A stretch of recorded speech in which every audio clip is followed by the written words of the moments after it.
Hello, welcome back nga again sa ating channel, Jermix Vlog. So ngayon, i-share ko nga pala sa inyo yung nangyari sa aming pagsamba sa araw na to ng Sabado. Ayan nga pala, nandito napakarami ng dumalo at meron tayong special guest ngayon, si Sir Noli Banaria.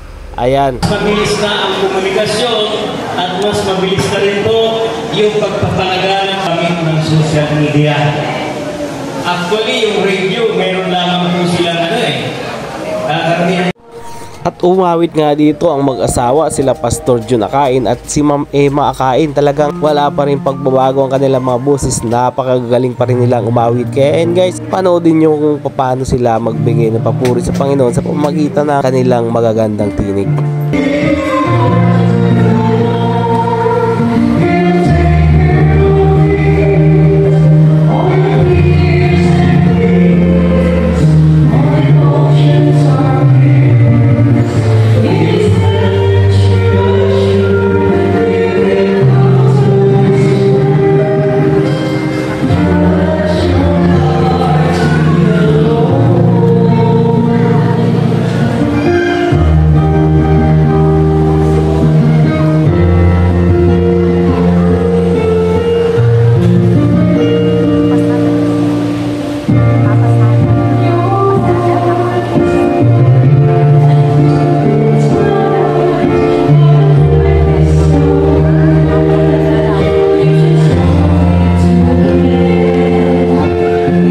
Umawit nga rin pala dito ang mga mamshi na talagang napakaganda rin ng kanilang mga tinig.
At sinundan ito ng napakagandang mensahe na nanggaling kay Pastor Renante Bareha.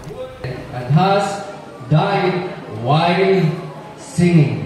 Anong inawit ni John Huss?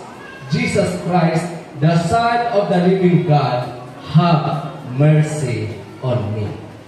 After that, minamahal mga kapatid,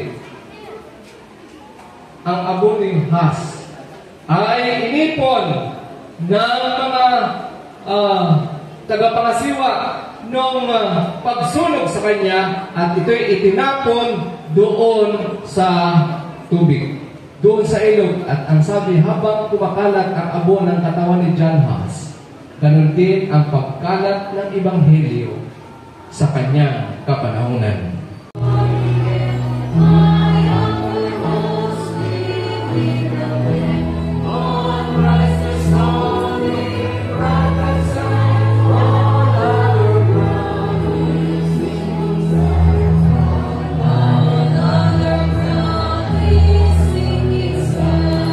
At dahil tanghali na nga, ito yung ating mga kapatid ay nagpe-prepare na ng pagkain na para sa lahat. At napakarami ng pagkain talaga dito sa Seventh Day Adventist kapag kayo idadalo dito. Kaya pakasaya na pagpupuno ng Seventh Day Adventist.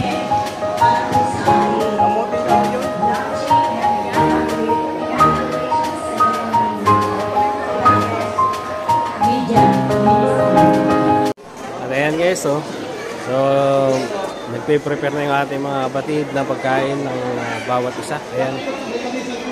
So ganito magpulong ang mga Seventh Day Adventist. Talagang nakakatuwa. Ayan o. Ayan. Busy.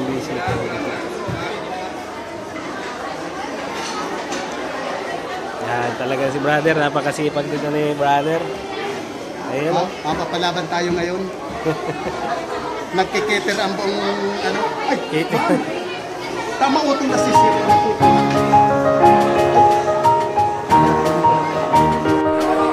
At ayan guys, thank you so much sa inyong panonood at magkita tayong muli sa mga bagong video na aking upload.